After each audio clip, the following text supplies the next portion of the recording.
Deyirəm, oluyor, şişir, çəkilir, balacalaşır, şüşür birdən olur nə boyda. Ayaqlarımın altını hiss eləmirəm heç. Əllərim uyuşur, qollarım bax bu çiyindən. Təncə nəfəs olmursa gedəndə, hərəkət eləyəndə? Hərəkət eləyəndə yox, pilləkən çıxanda çıxa bilmirəm, nəfəsim kəsilir. Nəfəs kəsilir. Neçə mərtəbə çıxa bilirsən?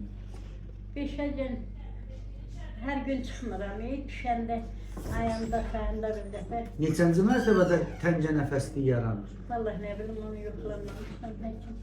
Elə bilirəm ki, 5 mərtəbədə, 5-ci mərtəbədə evim var səhərdə.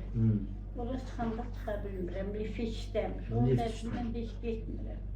Düşəndə getdir. Bir kardioloq müayinəsi keçək, bir ürəyə də baxaq. Bəli. Ürək ümumən nə ilə əlaqədardır, yaxşı. Damarlarında, ayaq damarlarında burada tutulma var.